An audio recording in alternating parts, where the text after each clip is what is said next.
땅콩버터 살찌고 콜레스테롤 올리는 음식이라고 알고 계시죠? 그런데 이 땅콩버터 주스를 아침마다 이렇게 마시면 지방이 쌓이지 않고 살이 오히려 빠집니다. 불포화 지방이 풍부해서 포만감이 오래가고 혈당이 급격히 오르지 않으며 혈관 건강까지 함께 도와줍니다. 실제로 여러 임상 연구에서 땅콩 섭취가 중성지방을 줄이고 콜레스테롤 균형을 개선하는 효과가 있다는 결과도 있어요. 하지만 설탕이나 첨가유가 들어간 가공형 땅콩버터는 오히려 살을 더 찌게 만듭니다. 그래서 오늘은 땅콩버터가 왜 살찌는 음식이 아니라 지방을 잘 쓰게 만드는 음식인지, 그리고 어떻게 마셔야 되는지, 어떤 거랑 함께 먹어야 진짜 다이어트에 도움되는지까지 바로 알려드릴게요. 첫 번째 재료는 바로 땅콩버터입니다. 지방 덩어리라고 생각하기 쉽지만 이 한 스푼이 오히려 지방을 쓰게 만드는 스위치예요. 여기에 들어있는 불포화 지방산은 몸이 에너지를 쓸 때 가장 먼저 사용되는 지방이에요. 즉 쌓이는 게 아니라 태워 쓰이는 구조죠. 또 단백질이 함께 들어있어서 공복 스트레스가 줄고 폭식이 확실히 줄어듭니다. 실제로 땅콩을 꾸준히 섭취한 그룹은 체중과 혈당 조절에서 긍정적인 결과를 보였다는 연구도 있습니다.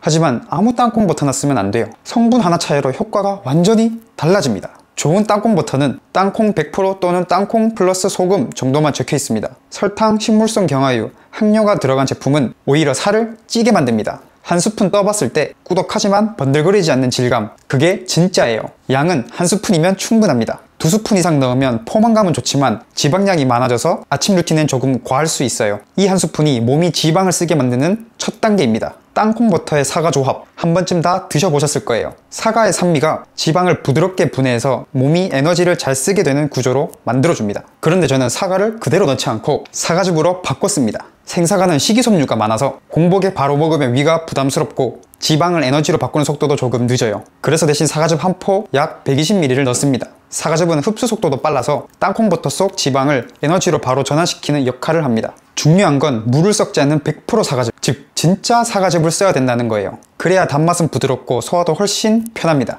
특히 부사로 착즙된 사과즙이 가장 좋아요. 자연스러운 단맛이 느끼함을 잡아주고 땅콩버터 맛을 좀 더 깔끔하게 만들어줍니다. 결국 이 한 잔의 조합이 공복에도 부담없이 몸이 지방을 에너지로 쓰게 만드는 흐름을 잡아주는 겁니다. 그리고 그 균형을 맞춰주는 핵심이 바로 사과즙이에요. 참고로 사과즙이 왜 이렇게 흡수가 빠른지와 어떤 사과즙을 써야 지방이 더 잘 쓰이는지는 케일 주스 영상에서 과학적으로 설명해뒀어요. 케일 주스는 대표적인 다이어트 주스 중 하나라 그 영상까지 보면 다이어트에 엄청 도움이 될 겁니다. 고정 댓글에 영상 링크 걸어둘게요. 여기에 하나만 더하면 포만감이 훨씬 오래 갑니다. 바로 바나나입니다. 방금 사과즙으로 흐름을 켰으니 바나나로 길게 유지해 볼게요. 근데 그냥 아무 바나나가 아니에요. 익은 정도가 정말 중요합니다. 덜 익은 바나나는 전분이 많아서 소화가 천천히 되고 포만감은 오래 가지만 너무 덜 익으면 맛이 밍밍하고 텁텁하죠. 반대로 너무 익은 바나나는 단당이 많아서 혈당이 확 올라가요. 딱 노란색에 갈색 반점이 살짝 있는 정도, 이게 제일 이상적이에요. 2단계의 바나나는 저항성 전분이 많아서 포만감은 유지하면서도 혈당은 급격히 오르지 않습니다. 이게 바로 마셔도 살이 빠지는 구조예요. 저는 보통 바나나 반 개 정도만 넣어요. 이게 딱 맛과 포만감 밸런스가 맞습니다. 이제 여기에 마지막 재료만 더 넣어주면 하루 종일 에너지가 일정하게 유지돼요. 마지막 재료는 무가당 아몬드 우유입니다. 사과즙이 켠 흐름을 아몬드 우유가 부드럽게 붙잡아줍니다. 190ml 한 팩 전부 다 넣어주세요.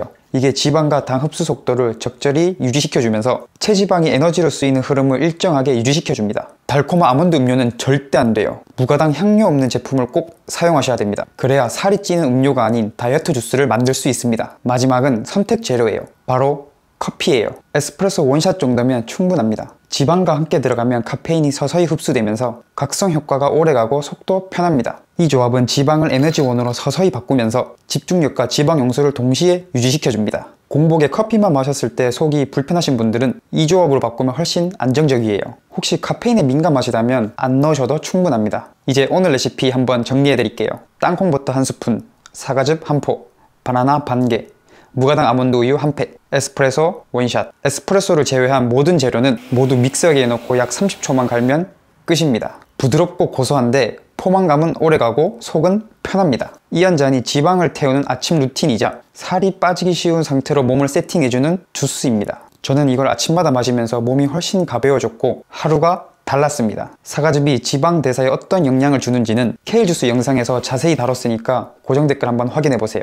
오늘 영상이 도움되셨다면 좋아요와 구독 눌러주시고 내일 아침엔 이 레시피 꼭 한번 해보세요. 그럼 다음 다이어트 주스에서 뵙겠습니다. 감사합니다.